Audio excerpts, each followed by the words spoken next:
Bernard de Mandeville, La fable des abeilles ou la ruche murmurante, petit conte qui va poser les bases de ce qu'on appellera un petit peu plus tard le néolibéralisme. Un nombreux essaim d'abeilles habitait une ruche spacieuse. Là, dans une heureuse abondance, elles vivaient tranquilles. Ces insectes, célèbres par leurs lois, ne l'étaient pas moins par le succès de leurs armes et par la manière dont ils se multipliaient. Leur domicile était un séminaire parfait de science et d'industrie. Jamais abeilles ne vécurent sous un plus sage gouvernement. Cependant, jamais il n'y en eut de plus inconstantes et de moins satisfaites.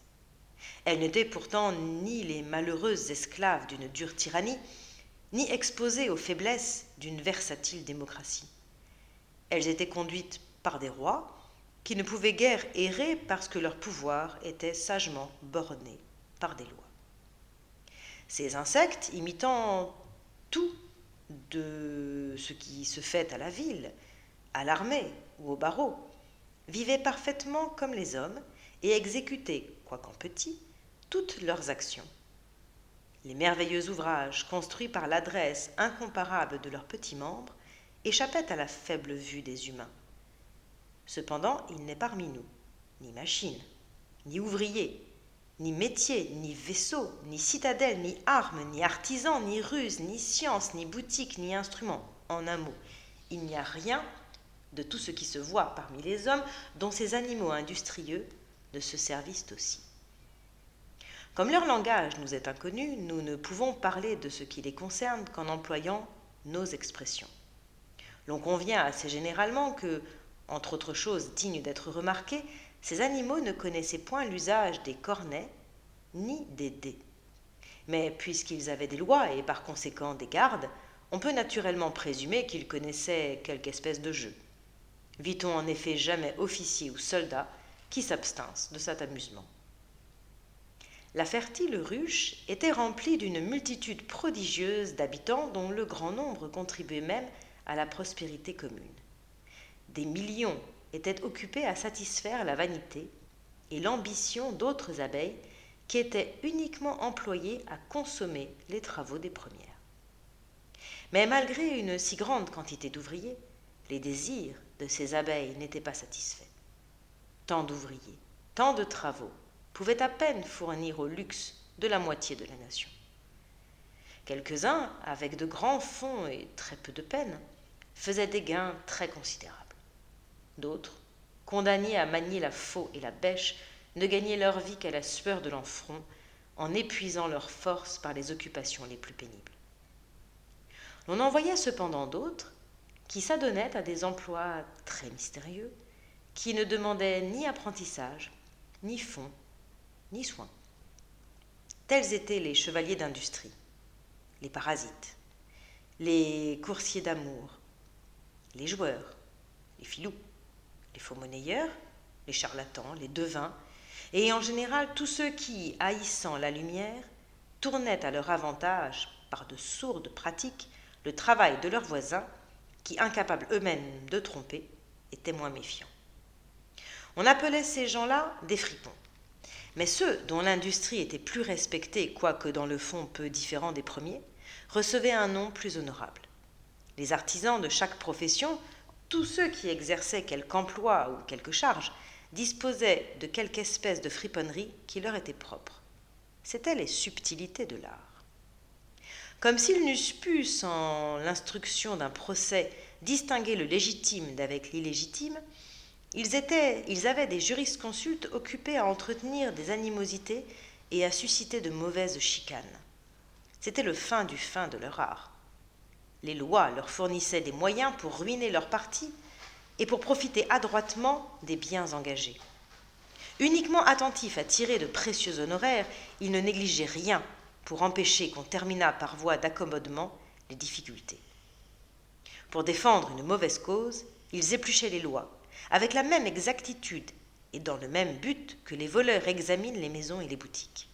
C'était uniquement pour découvrir l'endroit faible dont ils pourraient se prévaloir pour agir.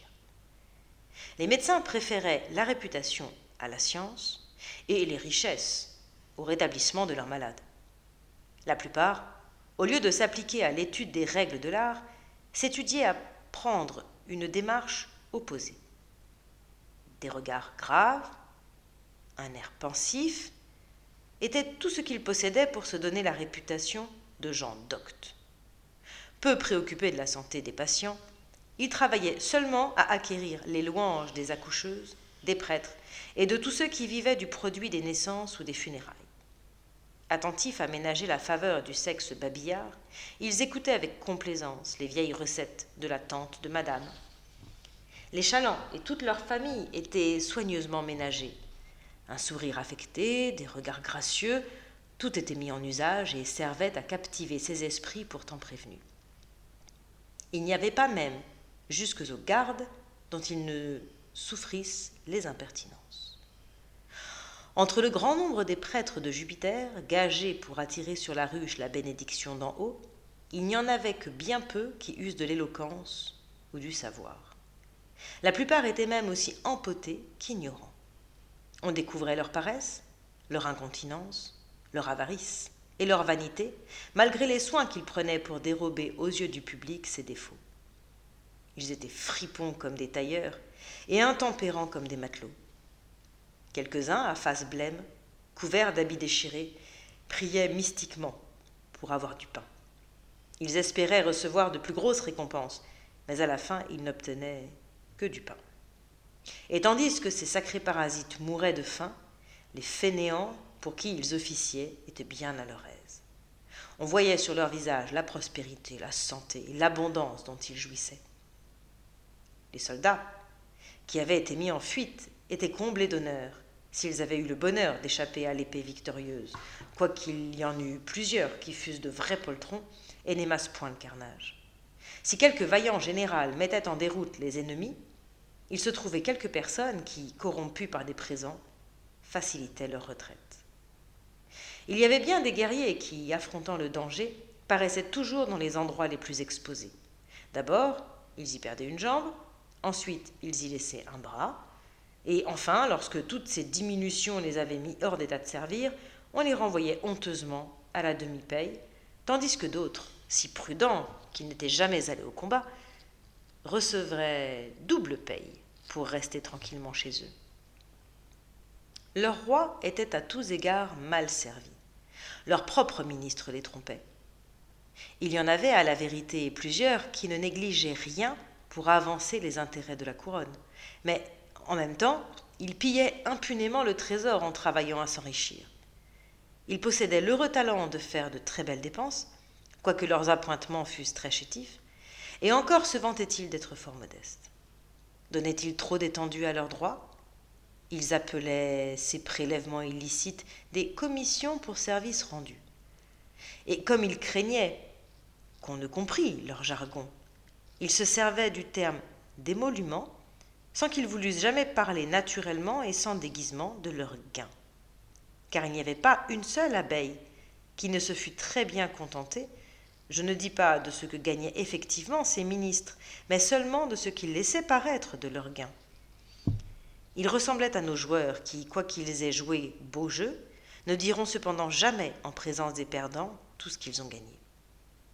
Qui pourrait détailler toutes les fraudes qui se commettaient dans cette ruche ? Celui qui achetait des immondices pour engraisser son pré les trouvait falsifiés d'un quart de pierre et de mortier inutiles, et encore, quoique dupe, il n'aurait pas eu la bonne grâce d'en murmurer, puisque, à son tour, il mêlait parmi son beurre une moitié de sel. La justice même, si renommée pour sa bonne foi, quoiqu'aveugle, n'en était pas moins sensible au brillant éclat de l'or. Corrompue par des présents, elle avait souvent fait pencher la balance qu'elle tenait dans sa main gauche. Impartiale en apparence, lorsqu'il s'agissait d'infliger des peines corporelles, de punir des meurtres et d'autres grands crimes, elle avait même souvent condamné au supplice des gens qui avaient continué leur friponnerie après avoir été punis du pilori.